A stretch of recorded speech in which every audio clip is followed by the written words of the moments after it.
भगवान प्रभु, मैंने मूल देखा है, मैंने स्पर्श किया है, और मेरी बात अगर नहीं मानो तो गाय माता से पूछ लो। गाय माता ने ब्रह्मा के थोड़ा प्रभाव में आकर सर हिला दिया। फिर से उस शिवलिंग से वाणी निकली, तुम झूठ बोल रहे हो, सत्य बोलो ब्रह्मा। और ऐसा कहते कहते धीरे धीरे धीरे से एक प्रतिबिंब बाहर आया। भगवान शिव सामने आ गए, बोले ब्रह्मा सत्य बोलो, सत्य कहो, क्या तुमने मूल देखा है? ब्रह्मा जी को लगा कि अगर एक और गवाह सामने खड़ा कर दूं तो मेरा काम बन जाएगा। एक गवाह तो लगा ही दिया है।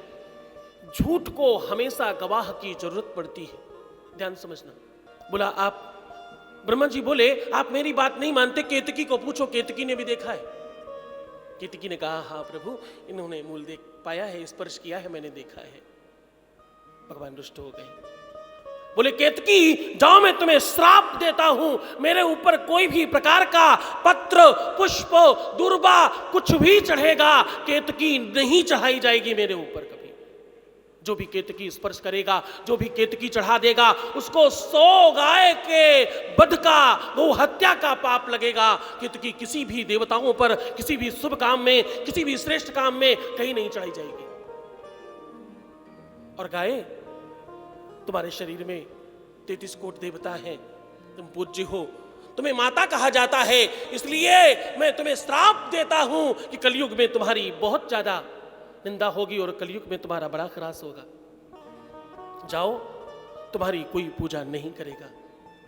जाओ, तुम्हें मैं श्राप देता हूं कि तुम्हें किसी भी प्रकार का कोई पूजन, तुम्हारे नाम से किसी प्रकार का पूजा, और तुम्हारे सामने किसी प्रकार का कोई पूजा तुम्हारा कोई कभी नहीं करेगा। सारे देवता खड़े होकर प्रार्थना करने लगे। प्रभु, विष्णु ने भी बहुत बारंबार प्रार्थना की है। बोले नमः सर्वहितार्थाय जगदाधार हेतवे साष्टांग प्रणामो हि प्रयत्नेन मया कृता। बोले भगवान क्षमा करो, माफ करो, दया करो इनके ऊपर, इनके शरीर में 33 कोटि देवता है। भगवान शंभु प्रसन्न हुए, बोले जाओ गाय, ये तो सत्य है कि कलयुग में तुम्हारे जीवन पर बड़ा संकट रहेगा। ये सत्य है कि कुछ लोग तो तुम्हें हमेशा शत्रु की दृष्टि से देखेंगे ही देखेंगे, लेकिन पूरा विश्व तुम्हें मां मानेगा और लोग पूजन करेंगे। लेकिन क्योंकि तुमने सर हिलाया है, इसलिए तुम्हारी पूजा सामने से कभी नहीं होगी। गाय की पूजा हमेशा पीछे से की जाएगी।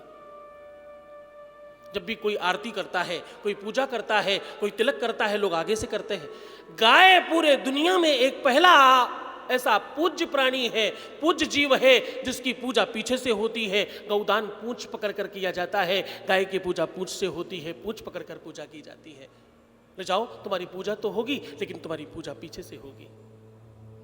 और मैं तुम्हें आशीष देता हूं कि जो भी तुम्हें अग्रासन देगा, जो भी तुम्हें अपने घर का अन्न खिलाएगा, उसके जीवन पे संपन्नता आएगी और उसके जीवन में श्रेष्ठता आएगी।